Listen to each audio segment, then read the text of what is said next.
Sallah na gabatowa wani tanadi kika yi? Na yi komai dai na shirye-shirye inda jiran sallah. Sallah na gabatowa wani tanadi ka yi? Tanadin da mai sallah to alhamdulillah akwai koshi da rai da lafiya kuma Allah ya hore abin da za a ci.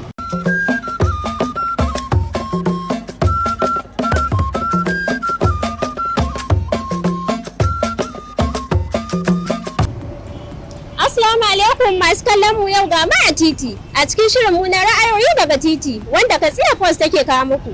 Shiri ne da ke kawo muku tambayoyi masu ilmantarwa, faɗakarwa gami da nishaɗantarwa.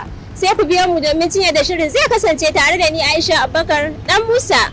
Sallah na gabatowa wani tanadi ka yi mata?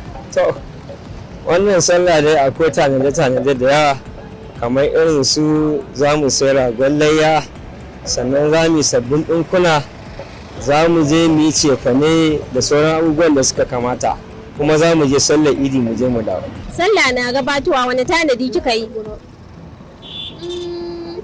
Gaskiya na mata tanadi sosai wannan sallar ba kamar karamar sallah ba gaskiya. Kamar da wanne da wanne?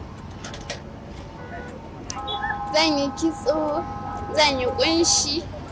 Kuma wannan sallar na yi dinkuna sosai ba kuma wancan sallar ba saboda ban yi dinkuna sosai ba. Sallah na gabatowa wani tanadi ka yi? Tanadin da mai sallah to alhamdulillah akwai koshi da rai da lafiya kuma Allah ya hore abin da za a ci. In ga mun yi tanadi kuma muna fatar ta zo ga mun shirya mai idi in Allah yadda. Sallah na matsowa wani tanadi kika yi mata?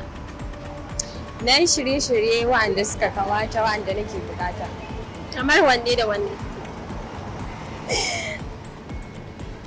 Na yi komai dai na shirye-shirye inda jiran sallah. Saura kunshi da kitso ne kawai na yi. Kada dan kwalelar rago kin siya. A'a, ina da burin haka. To jama'a duka ana muka kawo ƙarshen shirin namu. Sai ku bayyana mu ra'ayoyinku a comment section. Sai mu haɗa shiri na gaba domin jin mu ɗauke da wani sabon shiri tare da ni Aisha Abubakar dan Musa.